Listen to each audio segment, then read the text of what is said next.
ሰላም ለእናንተ ይሁን የአባተ ብሩካን በያላችሁበት ሁሉ የእግዚአብሔር ጸጋና ሰላም ይብዛላችሁ። እኔ ወንድማችሁ ፕሮፌት ኃይሉ ከመለኮት ምንጭ ዓለም አቀፍ ቤተክርስቲያን። ዘውትር ማለዳ የሚደረገው ቀንን የመዋጀት ጸሎት በእንዲህ አይነት መልኩ አሁን ተጀምሯል። ዛሬ የምናነበውና በቀናችን ላይ የምናውጀው የመጽሐፍ ቅዱስ ክፍል የሚገኘው ዘፍጥረት ምዕራፍ 37 ከቁጥር 9 እስከ 11 ያለውን ይሆናል። አብረን እናንብበውና እንጸልይ። ዘፍጥረት 37 ከቁጥር 9 ደግሞም ሌላ ሕልም አለም፣ ለወንድሞቹም ነገራቸው እንዲህም አለ፣ እነሆ ደግሞ ሌላ ሕልምን አለምሁ፣ እነሆ ፀሐይና ጨረቃ 11 ከዋክብትም ሲሰግዱልኝ አየሁ። ለአባቱና ለወንድሞቹም ነገራቸው። አባቱም ገሰጸው እንዲህም አለው፣ ይህ ያለምኸው ሕልም ምንድን ነው? በውኑ እኔና እናት ወንድሞችም መተን በምድር ለአንተ እንሰግድ ይሆን? ወንድሞቹም ቀኑበት። አባቱ ግን ነገሩን ይጠብቀው ነበር። ከቁጥር 11 ላይ ስትመለከቱ ወንድሞቹም ቀኑበት የሚል ነገር ታገኛላችሁ። ወንድሞቹ በሰላም ይኖሩ ነበር። አብረው ይበሉ፣ አብረው ይጠጡ ነበር፣ አብረው ይጫወቱ ነበር፣ አብረው ይሰሩ ነበር፣ ይገቡ ይወጡም ነበር። እንደው ቀድሞ አንድ ለየት ያለ ነገር ቤታቸው ውስጥ ተከስቷል። አባቱ ያዕቆብ ከገዛለት በሐምራዊ ባገጠችው ቀሚስ ምክንያት ቅናት ብጤ በወንድሞች ውስጥ አድሮ ነበር። በእርግጥ ቢሆንም እንኳን ይህን ያህል የከፋ ነገር አልነበረም። ዮሴፍ ሕልም ካለመ በኋላ ወንድሞቹ ጠሉት። እንዲያው ይህንን ነገር በደንብ እንድታዩ እንድታስተውሉ እፈልጋለሁ። የዮሴፍ የስደቱ ምክንያት፣ የዮሴፍ የመጠላቱ ምክንያት፣ የዮሴፍ የመገፋቱ ምክንያት፣ የመሸጠቱ ምክንያት ምንድን ነው ብላችሁ ታስባላችሁ? ሕልም። ዮሴፍ ሕልም አለም፣ በወንድሞቹ ዘንድ የሌለ ወንድሞች አይተው አስበውት የማያውቁት ሕልም እና ይህ ሕልም ለዮሴፍ ጠላት ሆነ። የዮሴፍ ጠላት ወንድሞቹ አይመስለኝም። ሕልሙ ነው ጠላት የሆነው። ሕልሙ ነው ጠላትነትን የወለደው። ሕልሙ ነው እንዲጠላ እንዲገፋ ያደረገው። ሕልሙ ነው የመገፋት የመሸጠቱ ምክንያት እንጂ በሰላምማ ይኖሩ ነበር። ዛሬ ምን ታያለህ? ምን አየህ? ምን አየሽ? ምን አዲስ ነገር በሕይወትህ ተከሰተ? ምን አዲስ እይታ በሕይወትህ ተፈጠረ? ምን አይነት መንገድ መረጥክ? የትኛው ሕልም ይሁን ዋጋ የሚያስከፍልህ? በእውነት ከግቡ ሳትደርስ መንገድ ላይ አትቀርም። ዛሬ በቀናችን ላይ ማወጅ የሚፈልገው የእግዚአብሔር ቃል ይህ ነው።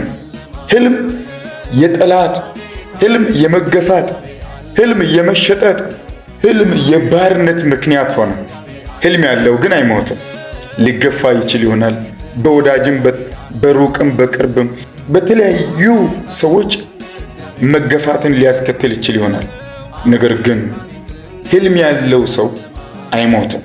ሕልሙ ፍጻሜውን ሳያገኝ አያልፍም። የእግዚአብሔር ስም ለዘላለም ይባረክ። በዚህ ሕልም ምክንያት እንግዲህ ዮሴፍ ወደ ግብፅ ተሸጠ።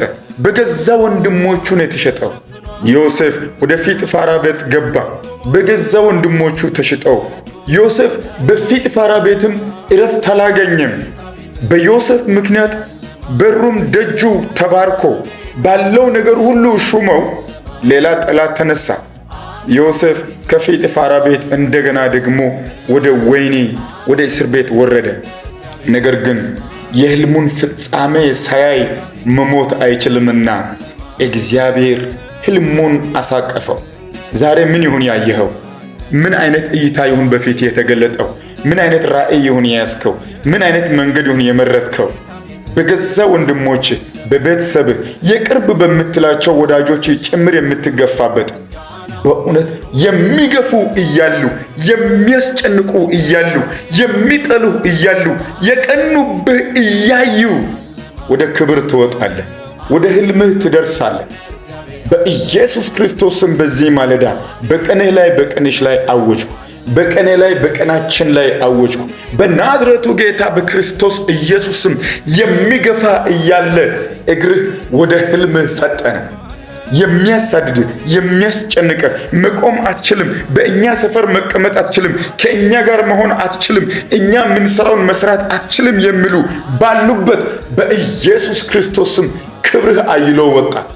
ምክንያቱም ያየኸው ለትውልድ የሚሆን ነውና ባለ ራእይ አይሞትምና በናዝረቱ ጌታ በክርስቶስ ኢየሱስም በውስጥ የተጸነሰው ጽንስ የሚሞት አይደለምና በኢየሱስ ክርስቶስም ኢየሱስን የወለደችው ማርያም ገዳዩ በተነሳ ጊዜ እግዚአብሔር መልአኩን ልኮ ዮሴፍን ሮድስ የሕፃኑን ነፍስ ይፈልጋልና ሕፃኑንና እናቱን ይዘህ ወደ ግብፅ ሽሽ ብሎ እንዳስመለጠው እንዲሁ ሕልሙን የሰጠህ አምላክ እግዚአብሔር የሕልሙን ፍጻሜ ሳያሳይህ አትሞትምና በክርስቶስ ኢየሱስም በዚህ ጽንስ ምክንያት በዚህ ሕልም ምክንያት መገፋት ብቻ ሳይሆን በፍጻሜው ላይ ክብር ያገኘሃል፣ ከፍታ ያገኘሃል፣ እረፍት ያገኘሃል።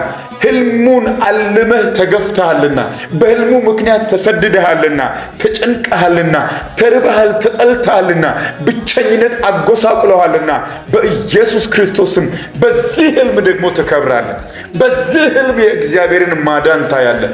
በዚህ ሕልም ከፍታን ትይዛለህ። በናዝረቱ ጌታ በክርስቶስ ኢየሱስም ሕልም አልመህ የተገፋ አንተ ወንድም፣ ሕልም አልመሽ የተገፋሽ የኔ እህት በክርስቶስ ኢየሱስም ሊያሰናክልህ ልጠልፍህ ልጥልህ በተነሳ ፊት በክብር የምትወጣበት አቅም ከፊትህ ተለቀቀልህ። እግዚአብሔር ከዙፋኑ ስለ አንተ ተዋጋ። ሕልምህ ሳይጨነግፍ ፍጻሜውን ማየት ሆነልህ ብዬ ባረኩ። በኢየሱስ ክርስቶስ ስም ተባርከሃል። መልካም ሆኖልሃል። ሻሎም። ይህንን ጸሎት አብራችሁኝ የጸለያችሁ በሙሉ እንደተባረካችሁና እንደተጽናናችሁ ተስፋ አደርጋለሁ። ታዲያ ሌሎችም ገፍቶ በዚህ ጸሎት እንዲባረኩና እንዲጽናኑ ላይክ፣ ኮፒ ሊንክ፣ ዲዩት፣ ሼር እንድታደርጉ በጌታ ፍቅር አሳስባችኋለሁ። ጌታ ዘመናችሁን ይባርክ።